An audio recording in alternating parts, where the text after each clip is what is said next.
Bonjour tout le monde, bienvenue pour ce nouveau rendez-vous du C'est lundi que lisez-vous. J'espère que vous avez passé un bon week-end. Voilà. Alors, le petit point hebdomadaire pour savoir ce que j'ai lu cette semaine, ce que je suis en train de lire et ce que je vais lire dans la semaine. Allez, on commence tout de suite. Alors, la semaine dernière, je vous ai quitté. J'étais en train de lire Dracula de Bram Stoker. Autant vous dire que ce fut laborieux, mais je l'ai terminé. Mais j'ai cru que j'y arriverais pas, hein. Franchement, je suis boostée pour finir, mais sérieusement, j'ai été vraiment, vraiment déçue. Euh, Dracula, c'est quand même un classique du genre. Enfin, je veux dire, voilà, c'est un mythe et rien. J'ai pas trouvé ça bien, quoi. Euh, Enfin voilà, Dracula, c'est quand même le roi des vampires, hein. Euh, je crois que j'avais lu 300 pages du bouquin, le mot vampire, il n'avait pas été prononcé, quoi. Euh, En plus, tout se devine. Une fois que vous avez compris le mécanisme, voilà, tout se devine. Il essaye de faire planer un peu de suspense, mais je trouve que enfin, pour moi, ça a été un tout petit peu trop prévisible. Et j'ai vu avec certaines phrases, avec certains mots, où il veut en revenir avec certains personnages.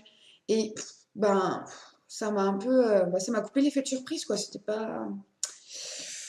Non, vraiment, ça n'a pas été concluant. Et puis, bon, il y a le style aussi, quoi. C'est pas écrit, c'est pas un livre moderne, hein, donc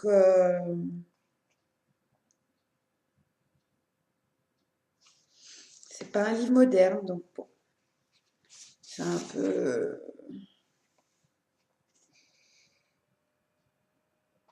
voilà, quoi.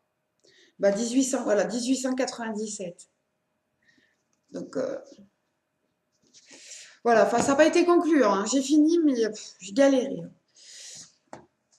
Bon, du coup, derrière, j'ai lu un tout petit livre, une petite nouvelle, toute petite nouvelle, d'un auteur que j'avais très envie de lire. Donc hier après-midi, ça s'est lu très vite parce qu'il y a 123 pages. J'ai lu 24 heures dans la vie d'une femme de Stefan Zweig, aux éditions du Livre de Poche. Et alors là, autant vous dire que Stefan Zweig m'a enchantée. C'était trop court, j'en voulais plus. C'est ça l'inconvénient des nouvelles, c'est que c'est pas gros. Et là, je suis restée, mais j'ai adoré. Vous voyez, c'est pas gros, hein. Je vous montre, ça fait cette taille-là. Mais, enfin voilà quoi, j'ai adoré. Sa façon d'écrire, elle est juste sublimissime. Euh, L'histoire, euh, alors voilà, le narrateur, il est dans une pension de famille sur la côte d'Azur. Et, euh, et Madame Henriette, c'est la femme d'un client. Euh, du jour au lendemain, elle va partir avec un jeune Français euh, que tout le monde, qui n'est arrivé à la Côte d'Azur que depuis 24 heures. Et de là, bien sûr, tout le monde va porter des jugements hâtifs. Et le narrateur va essayer de la comprendre. Et il va faire la connaissance d'une Madame C. Qui, pour qui cet événement rappelle 24 heures dans sa vie. Ces 24 heures qui sont très lourdes pour elle et qui sont pleines d'émotions, vraiment. Donc voilà, j'ai un autre livre dans ma palle de sauteur, Marie-Antoinette. Voilà, m'a donné vraiment très envie de continuer avec cet auteur. Alors, du coup, hier après-midi, j'ai lu ça. Du coup, hier soir, j'ai commencé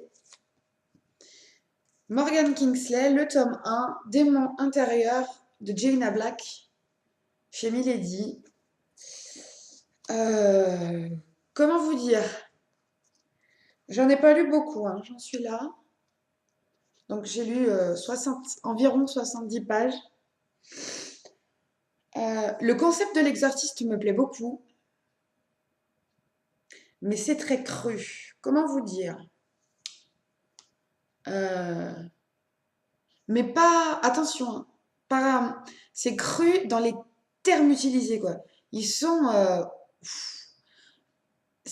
ouais, c'est cru. La confrérie, c'est fait avec finesse. Enfin, vous voyez, c'est, comment dire, c'est pas, c'est bien écrit. J'espère que vous serez d'accord avec moi là-dessus, que dans la confrérie, c'est bien écrit. Là, c'est presque vulgaire. Les mots employés, les termes employés, la façon dont ça se passe, c'est presque vulgaire. Alors, j'en suis quand même à 70 pages. Donc, on verra. Peut-être que ça va me plaire au final. Mais je m'attendais pas à ça. Et je pense que c'est venu comme ça. Paf! D'un coup, notre cher Morgan Kingsley nous a dit qu'avec son amoureux, c'était plus que hard. Et, et ben, je suis restée comme ça, en me disant, mais c'est quoi? Comment c'est possible? Donc après, peut-être que c'est qu'une première impression et que en continuant, ça va passer. Mais bon, alors si vous l'avez lu, dites-moi. Dites-moi si c'est moi qui me plante ou voilà. Alors après, je vais lire un livre, je ne peux pas vous le montrer parce que c'est pour le combat d'auteur et, euh, et on va garder secret l'auteur qu'on va lire. Mais autant vous dire tout de suite que les deux auteurs, c'est Richelle Mead et L.J. Smith. Euh, donc voilà, ce sera une des deux. C'est un livre qui est dans ma palle depuis bien 4 5 mois, donc je me suis dit que c'était vraiment l'occasion de le sortir. Donc voilà. Et ensuite, je lirai Fedelines, Fedelines, je sais pas, Les rives du monde de Nadia Coste. Donc ça, c'est aux éditions Grande. Voilà. Depuis que j'ai été à la fête du livre, j'ai très très envie de le lire. Donc je finis celui-là, je lis l'autre et derrière ça sera ça. Euh, parce que j'ai vraiment très très envie de lire, quoi. Euh, L'histoire elle a l'air vraiment bien et puis l'auteur elle était vraiment sympathique. Donc du coup j'ai vraiment vraiment envie de lire son livre afin de lui dire ce que j'en ai pensé. Voilà. Donc eh ben écoutez c'est tout pour moi. Euh, que vous dire à part de passer une très bonne semaine. Euh, je vais vite aller voir ce que vous avez lu et ce que vous allez lire. Et je vous dis ben, à demain pour le Top 10 Tuesday. Et puis, de toute façon, d'autres vidéos très très bientôt. Allez, bonne journée tout le monde!